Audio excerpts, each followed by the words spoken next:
मित्रांनो नमस्कार। 2 दिवसांपूर्वी महाराष्ट्राचा अर्थसंकल्प जाहीर झाला। त्याच्यामध्ये मोठी उधळपट्टी करण्यात आली। महिलांसाठी असो, शेतकऱ्यांसाठी असो, तरुणांसाठी असो, तेव्हाच वाटलं की विधानसभेचं बिगुल हे काही महिन्यांमध्ये वाजणार आहे। त्याला कारण महत्त्वाचं असं होतं की आज महाराष्ट्रावर जवळपास 7 लाख कोटींचं कर्ज आहे। ते असताना देखील पुन्हा एकदा महाराष्ट्र शासनाने उधळपट्टी सुरू केली। आता ही उधळपट्टी कशासाठी? तर महायुतीला जो लोकसभेमध्ये फटका बसला आहे त्याची जी त्रुटी आहे त्या लक्षात घेऊन ती उणीवा कशा भरून काढता येतील, आपल्याला मतदान कसं जास्तीत जास्त होईल याकडे लक्ष ठेवून महिला, तरुण वर्ग आणि शेतकरी यांना काहीसा खुश करण्याचा प्रयत्न हा महायुतीकडनं झालेला आहे। नुकत्याच लोकसभेच्या निवडणुका झाल्या। या निवडणुकीमध्ये 17 जागा या महायुतीला, 30 जागा महाविकास आघाडीला आणि 1 अपक्षाला। हा अपक्ष देखील काँग्रेसचा असल्याने जवळपास 31 आणि 17। त्यावेळी अनेक खासगी वाहिन्यांनी म्हणा, युट्यूब वाल्यांनी असे हे केलं की महाविकास आघाडीला कमी जागा पडतील आणि महायुतीला जास्ती जागा पडतील, पण झालं उलट। एखाद दुसरं जर चॅनल सोडलं म्हणजे रिंगण लाईव्ह सारखं चॅनल की जे जवळपास तिथे बरोबर पोहोचले होते की काय असेल अंदाज, आणि दुसरं महाराष्ट्र पोलिसांचा जो SID म्हणजे स्टेट इंटेलिजन्स डिपार्टमेंट आहे त्यांनी काढलेला अंदाज, तो अगदी जवळपास पोहोचलेला होता। आता लोकसभा संपली आणि चाहूल लागली आहे विधानसभा निवडणुकीची। विधानसभा निवडणुका ऑक्टोबरच्या पहिल्या किंवा दुसऱ्या आठवड्यात होणार। त्यामुळे साहजिकच सप्टेंबर पासून कदाचित आचारसंहिता लागू होऊ शकते, कारण महाराष्ट्राबरोबर हरियाणा असो किंवा जम्मू काश्मीर असो, इतर 4 राज्याच्या निवडणुका होणार आहेत। त्यामुळे त्या ऑक्टोबरच्या पहिल्या किंवा दुसऱ्या आठवड्यात होणार आहे 100%। आता हा सुरू असताना एक पुढच्या 1-1.5 महिन्यामध्ये विधानसभेचा अंदाज पुन्हा येऊ लागणार आहे।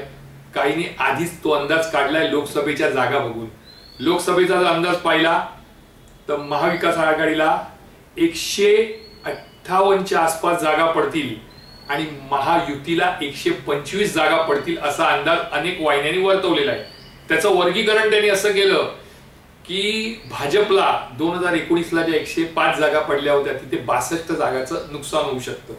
शिंदे जे 40 आमदार घेऊन बाहेर पडले त्यांना जवळपास 15 जागांचं नुकसान होऊ शकतो। अजितदादा जे राष्ट्रवादी फोडून बाहेर पडले त्यांच्यासोबत 40 आमदार होते, तिथे देखील असा अंदाज म्हणा किंवा अशी जी आकडेवारी आलेली आहे लोकसभेवरनं विधानसभेची, त्यात त्यांना 25 जागेचा फटका बसू शकतो। त्यामुळे ते 125च्या घरात येऊन पोहोचू शकतात। आता येऊया महाविकास आघाडीकडे। महाविकास आघाडीचा जर लोकसभेचं एकूण सर्वे काढला, सर्वेक्षण केलं तर असं लक्षात येतं की 72 जागी काँग्रेस आघाडीवर आहे, ठाकरेंची शिवसेना 30 ठिकाणी आघाडीवर आहे आणि शरद पवार यांची राष्ट्रवादी ही जवळपास 52 जागांवर आघाडीवर आहे। असं करून जवळजवळ 156 जागांवर महाविकास आघाडी आहे। हा झाला लोकसभेच्या अंदाजावरून काढलेला विधानसभेचा अंदाज, म्हणजे लोकसभेत कोणाला किती जागा मिळाल्या, किती मतदान पडलं त्यावरून काढलेला हा महाविकास आघाडी आणि महायुतीचा अंदाज आहे। आता ऑक्टोबर मध्ये येणारी विधानसभा निवडणूक, त्याचं काय होणार, त्याचा काय अंदाज असणार, कोणता पक्ष किंवा कोणती युती भारी पडणार, महाविकास आघाडी भारी पडणार की महायुती भारी पडणार, महायुती आपली सत्ता कायम राखणार की महाविकास आघाडी यावेळी ऑक्टोबर मध्ये बाजी मारणार, याकडे सर्व महाराष्ट्राचं लक्ष लागलेलं आहे। आणि त्याच वेळी पुन्हा एकदा राजकीय जे वातावरण असतं किंवा राजकीय ज्या हालचाली असतात त्या टिपून आपला अंदाज व्यक्त करणाऱ्या स्टेट इंटेलिजन्स डिपार्टमेंटच्या अधिकाऱ्यांनी एक अंदाज काढलाय किंवा एक सर्वे काढलाय। काय म्हणतो तो सर्वे तो तुम्हाला मी सांगतो।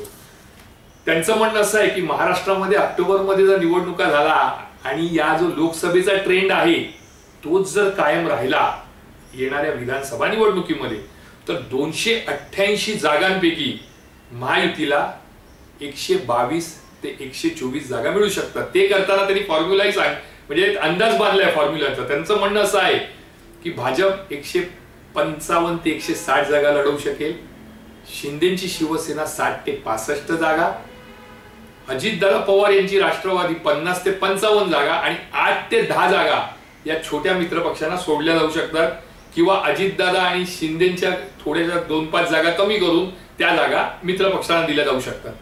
त्यानंतर त्यांनी महाविकास आघाडीचं असं काढलंय की महाविकास आघाडीचा फॉर्म्युला ठरला तर 100च्या आसपास काँग्रेस लढेल, 100च्याच आसपास 2-3 जागा कमी उद्धव ठाकरे यांची ठाकरे गटाची शिवसेना लढेल, 80 ते 85 जागा शरद पवारची राष्ट्रवादी लढेल आणि उरलेल्या 5-6 जागा या छोटे मित्र पक्ष आहेत त्यांना दिल्या जाऊ शकतात असं त्यांनी अंदाज बांधलाय.